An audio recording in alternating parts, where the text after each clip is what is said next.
Olá pessoal, tudo bem? Seja bem-vindo ao Cordas e Arcos. É o nosso primeiro vídeo e nesse vídeo nós vamos tratar sobre tamanhos de violinos, violas e cellos, ok?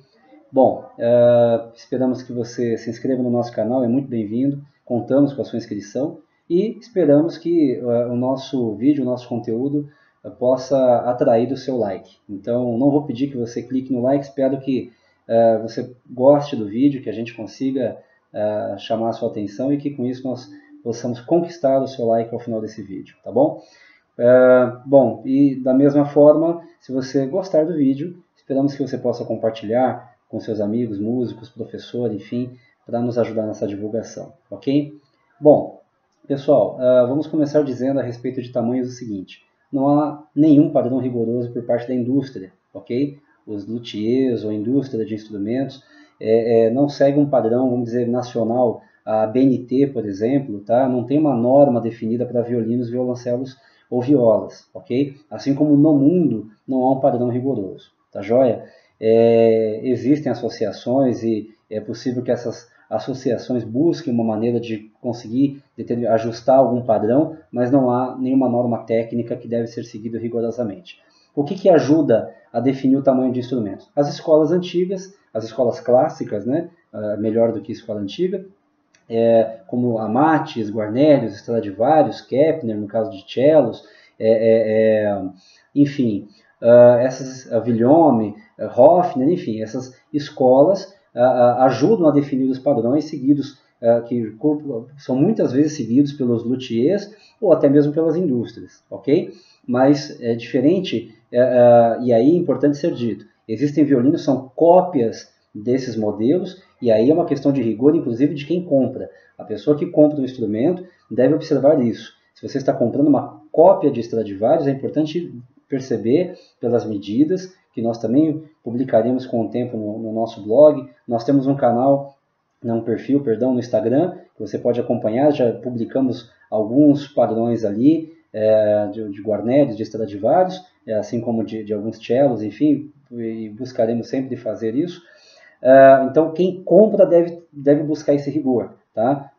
Principalmente se você está comprando uma cópia de um desses instrumentos, ok? Mas aí isso é importante observar, o comprador. Agora, a indústria, à medida que ela não coloca que é uma cópia de algum instrumento desse, ela tem a liberdade de estabelecer as suas medidas, de novo, eventualmente se apoiando nas escolas clássicas, mas trazendo a assinatura daquela indústria. Uma Eagle, uma Voga, uma Michael, né?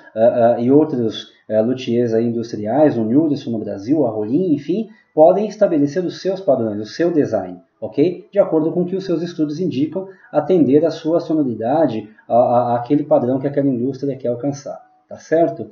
Bom, então, o que o ajuda a definir qual instrumento é ideal para você? Bom, se você é um músico profissional, evidente que você já deve ter percebido, em cima daquele instrumento que você já toca, que de repente a espessura ou a largura da base do instrumento, ou a largura da parte superior da caixa do teu instrumento, seja um cello, uma viola, um violino, de repente não atendem efetivamente a sua necessidade sonora, timbre, enfim. Né? E aí você vai buscar, junto aos luthiers, aquilo que melhor atende às suas necessidades sonoras. Né? Agora, um iniciante que vai numa loja comercial, numa loja de música, buscar um instrumento para comprar, o que ele deve observar? Um ponto chave, pessoal: conforto. O instrumento tem que, sobretudo, falar com o seu corpo, caber no seu corpo, e é no seu, não é de um amigo, do seu pai, da sua mãe, enfim, é do seu. Por isso que, eventualmente, os pais têm a vontade de presentear o filho com um instrumento, é bacana, só tem um risco, o daquele instrumento não ser conveniente ao corpo do seu filho, da sua filha. Então, a compra do instrumento é algo muito particular, muito pessoal. Quer dar de presente um instrumento? Leve a pessoa junto a uma loja de música e dê sim presente, faça isso, é muito bacana, mas faça isso com a pessoa lá. Tá? Evite comprar o instrumento e levar de presente, tá bom? Porque pode acontecer da pessoa não se adaptar. E é na loja de música que você vai experimentar o instrumento que você vai comprar. E por isso o termo escolha. Você vai efetivamente escolher o instrumento que você quer comprar, ok? Bom, então tem relação com idade? Não, não tem. Eu ia dizer pouca. Não, não tem relação com idade. Tá? Eu sou uma pessoa de baixa estatura, aos meus 10 anos de idade era bastante baixinho. Como conheci crianças, meu filho é um menino mais alto um pouco, em relação à idade que eu tinha na época, assim como eu conhecia crianças da idade correlata à minha, e que na época eram maiores do que eu, com 10 anos de idade. Então não tem uma relação com idade, tem relação com o conforto e, no caso de violoncelo, é uma relação mais direta com a altura, né? Mas no caso de violino e viola, nós falaremos aqui, tem uma relação com a envergadura né, com a distância, né, que remete à envergadura do braço, enfim, mas com a distância entre o violino ou viola acoplado no ombro, né, apoiado pelo queixo, até um determinado ponto da mão, que nós falaremos aqui um pouco mais, tá bom? Bom, no blog tem uma tabela com bastante detalhes a respeito dos tamanhos que são comercialmente vendidos com a extensão completa do instrumento. E de novo insistindo de que não há nenhuma rigidez nesse tamanho. Então, para exemplificar, violinos 4/4, que é o tamanho disponível nas lojas, né, que você vai encontrar nas lojas, por exemplo, que é o tamanho completo, a extensão, o maior violino é um violino 4/4, é um violino que em geral segue entre 59 centímetros, em tese a menor extensão do violino, até 61. No caso de violinos, violas e cellos, que extensão que nós estamos falando aqui?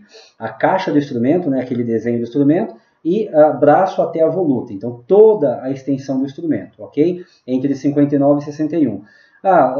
Gessé, é possível encontrar um violino de 4/4, 58 centímetros e meio? Sim, porque não há nenhum rigor objetivo nisso específico, e isso é muito importante entender, tá bom? Então, nós falamos aqui violinos 7/8 de 56 a 58, violino 3/4 de 53 a 55, mas, de novo, é um tamanho de referência, apenas para ter uma base, mas é possível encontrar menor um pouquinho do que isso, maior um pouquinho do que isso. Muito maior, muito menor, aí começa a fugir um pouco do que se vê no geral, tá? Do que é apresentado pela indústria em geral, ok? Violas, geralmente o tamanho comercial é baseado em polegadas, né? Também tem um segundo padrão usado também pela indústria, que é o tamanho da caixa.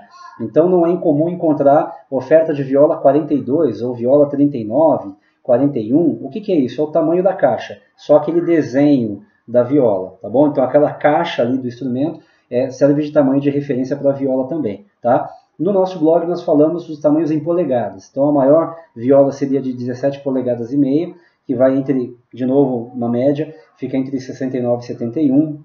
A viola de 16 polegadas entre 66 e 68 centímetros, a viola de 15 polegadas e meio, de 63 a 65 centímetros. Tá? De novo, algumas medidas de referência em cima do que nós podemos encontrar em algumas indústrias e de alguns luthiers, ok? No caso do cello, ele volta a ter o tamanho disponível baseado no conceito do violino. Cello 4/4, cello 7/8, cello 3/4. Tá? O cello 4/4, por exemplo, é um instrumento que varia entre 118 e 120 centímetros. Tá? De novo, todo o instrumento até a voluta, desconsiderando o espigão. Nós não consideramos o tamanho do espigão. Os cello 7/8, 114 centímetros a 117. O cello 3/4, 111 centímetros a 112. Então, com uma variação bem pequena aqui no blog, eventualmente pode até ter algum ajuste, né? Depois vocês podem nos ajudar nisso nos comentários. Seria um prazer receber esse feedback de vocês.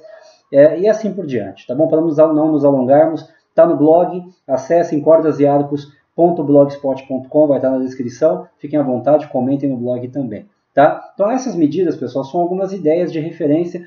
E, de novo, quero insistir nisso, não segue nenhum padrão rigoroso, não tem nenhuma norma técnica mundial que define esses tamanhos, e por isso são tamanhos de referência, tá? Para que vocês tenham apenas uma ideia do que tem aí disponível em geral, tá bom?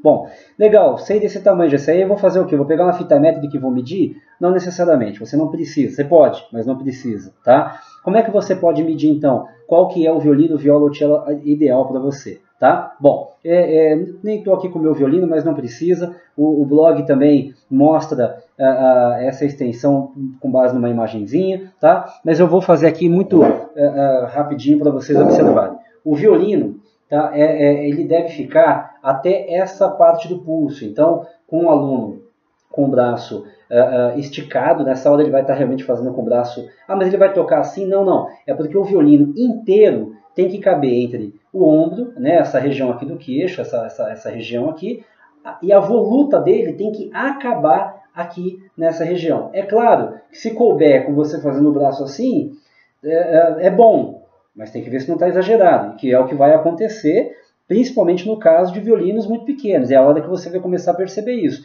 Se o violino inteiro couber com a tua mão assim, é porque esse instrumento está muito pequeno para você e também não vai ser adequado. Nem maior do que você, nem muito menor do que você. Tem que causar conforto, tudo bem? Bom, a viola, como é que você determina? Então, a viola você vai determinar de uma forma um pouco diferente. Como a viola é naturalmente maior que o violino, tá? Ela não tem que caber até aqui. Se couber, melhor. Você tem um braço mais longo um pouco, tá?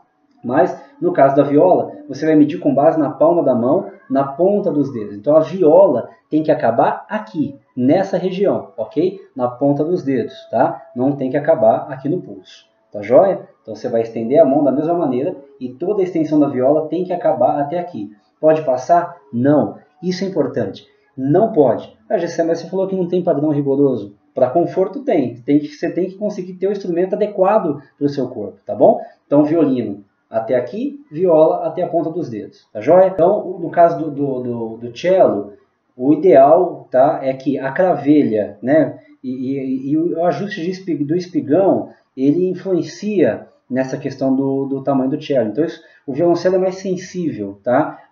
É sempre importante, no caso da compra de um cello, você contar com ajuda profissional para fazer uma boa escolha, tá? Então, no site está lá demonstrado, a base da curvatura, antes de chegar ao meio do cello, né, aquela base, né, o fechamento da base do cello, tem que acabar na altura do joelho, e a primeira cravelha ali, que é a cravelha da corda dó, tem que acabar na altura, aqui na região da tua orelha, tá? Então, essa é uma boa medida de referência, tá bom? Então, vou fazendo ajuste no espigão, eu posso chegar? Pode, mas acontece que o instrumento ele é todo simétrico. Então, o instrumento 4/4, todo o tamanho dele, espessura, altura da caixa, enfim, vai ser correspondente a isso. Então, eventualmente, você vai conseguir fazer o corpo dele dar ali na altura do teu joelho, mas o braço e o restante de extensão vai passar da tua orelha.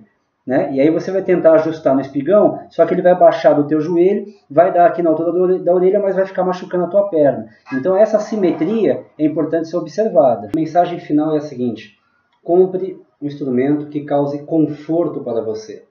Você tem que ter um instrumento que você consiga tocar tranquilamente. Um instrumento que não pese demais no seu ombro, que se adeque ao seu corpo. E por isso, a ida a uma loja de instrumentos, a escolha do instrumento é muito pessoal. Foi o que eu já falei nesse vídeo e quero ratificar. Tá? Quer dar um instrumento de presente? Excelente! O mundo não está cheio de instrumentistas ainda, e quanto mais músicos, melhor. Mas leve a pessoa com você. Dê o presente, mas dê na loja. Permita que a pessoa, além do seu presente, que já é muito bacana, permita que ela também faça essa escolha, que seja uma opção dela, da pessoa, tá bom? Isso fará muito bem a pessoa para que ela tenha uma boa execução do seu instrumento e se sinta bem tocando, tá certo? Bom, pessoal, esse é o nosso primeiro vídeo. Certamente faremos outros. Eventuais detalhes que nós possamos ter esquecido aqui está certamente no nosso blog, e nós contamos com o seu comentário, contamos com a sua crítica, tá? A respeito do nosso trabalho, o que nós precisamos complementar. Passe informações para nós certamente ouviremos você, ok? E aquilo que for qualificado, estruturado, nós aproveitaremos, sem dúvida alguma, tá bom? Teremos a humildade de aproveitar o que for passado de melhor para nós, para que nós possamos compartilhar com quem nós pudermos alcançar. Siga os nossos canais, estamos no Twitter, estamos no Instagram, entre no nosso blog, lá tem o atalho para esses canais, para ficar mais fácil. Contamos com você e se a agradou, por favor, dê o seu like, ok? E compartilhe. Obrigado, até o próximo vídeo.